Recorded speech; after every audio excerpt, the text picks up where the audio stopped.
प्रिय भक्तजनों, आज हम सुनेंगे रविवार व्रत की विधि एवं कथा। विधि सर्व मनोकामनाएं की पूर्ति हेतु रविवार का व्रत श्रेष्ठ है। इस व्रत की विधि इस प्रकार है। प्रातः काल स्नान आदि से निवृत्त हो स्वच्छ वस्त्र धारण करें। शांत चित्त होकर परमात्मा का स्मरण करें। भोजन एक समय से अधिक नहीं करना चाहिए। भोजन तथा फलहार सूर्य प्रकाश रहते ही कर लेना उचित है। यदि निराहार रहने पर सूर्य छिप जाए तो दूसरे दिन सूर्य उदय हो जाने पर अर्घ्य देने के बाद ही भोजन करें। व्रत के अंत में व्रत कथा सुननी चाहिए।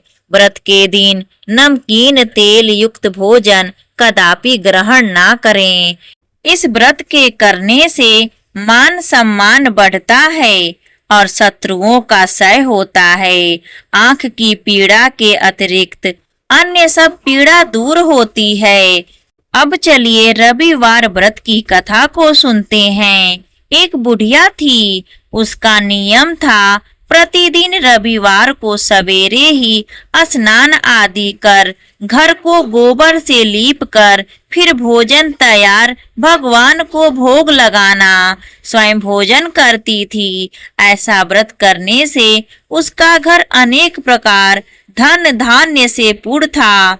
श्री हरि की कृपा से घर में किसी प्रकार का विघ्न या दुख नहीं था। सब प्रकार से घर में आनंद रहता था। इस तरह कुछ दिन बीत जाने पर उसकी एक पड़ोसन, जिसकी गौ का गोबर वह बुढ़िया लाया करती थी, विचार करने लगी कि यह वृद्धा सर्वदा मेरी गाय का गोबर ले जाती है, इसलिए अपनी गौ को घर के अंदर बांध दिया।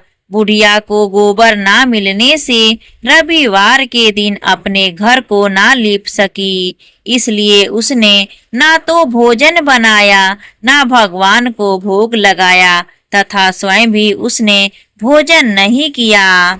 इस प्रकार उसने निराहार व्रत किया। रात्रि हो गई और वह भूखी सो गई। रात्रि में भगवान ने उसे स्वप्न में दर्शन दिए और भोजन ना बनाने तथा भोग ना लगाने का कारण पूछा। वृद्धा ने गोबर ना मिलने का कारण सुनाया। तब भगवान ने कहा कि माता, हम तुमको ऐसी गौ देते हैं जिससे सभी इच्छा पूर्ण होती है, क्योंकि तुम हमेशा रविवार को गौ के गोबर से लीप कर भोजन बनाकर मेरा भोग लगाकर खुद भोजन करती हो। इससे मैं खुश होकर तुमको वरदान देता हूँ। निर्धन को धन और बाज स्त्रियों को पुत्र देकर दुखों को दूर करता हूँ तथा अंत समय में मोक्ष देता हूँ। स्वप्न में ऐसा वरदान देकर भगवान तो अंतर ध्यान हो गए और वृद्धा की आंख खुली तो वह देखती है कि आंगन में एक अति सुंदर गौ और बछड़ा बंधे हुए हैं। वह गाय और बछड़े को देखकर अति प्रसन्न हुई और उसको घर के बाहर बांध दिया और वहीं खाने को चारा डाल दिया। जब उसकी पड़ोसन बुढ़िया ने घर के बाहर एक अति सुंदर गौ और बछड़े को देखा तो द्वेष के कारण उसका हृदय जल उठा और उसने देखा कि गाय ने सोने का गोबर किया है, तो वह उस गाय का गोबर ले गई और अपनी गाय का गोबर उसके जगह पर रख गई। वह नित्य प्रतिदिन ऐसा ही करती रही और सीधी साधी बुढ़िया को इसकी खबर भी ना होने दी। तब सर्वव्यापी ईश्वर ने सोचा कि चालाक पड़ोसन के कर्म से बुढ़िया ठगी जा रही है, तो ईश्वर ने संध्या के समय अपनी माया से बड़ी जोर की आंधी चला दी। बुढ़िया ने अंधेरे के भय से अपनी गाय को भीतर बांध लिया। प्रातः काल जब वृद्धा ने देखा कि गौ ने सोने का गोबर दिया है तो उसके आश्चर्य की सीमा ना रही और वह प्रतिदिन गौ को भीतर ही बांधने लगी। उधर पड़ोसन ने देखा कि बुढ़िया गौ को घर के भीतर बांधने लगी है और उसके सोने का गोबर उठाने का दांव नहीं चलता तो वह ईर्ष्या और डाह से जल उठती है।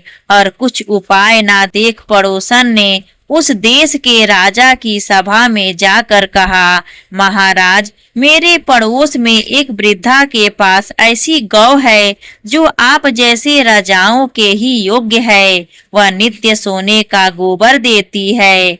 आप उस सोने से प्रजा का पालन करिए। वह वृद्धा इतने सोने का क्या करेगी? राजा ने यह बात सुना, अपने दूतों को वृद्धा के घर से गौ लाने की आज्ञा दी। वृद्धा प्रातः काल ईश्वर को भोग लगाकर भोजन ग्रहण करने जा ही रही थी कि राजा के कर्मचारी गौ खोल कर ले गए।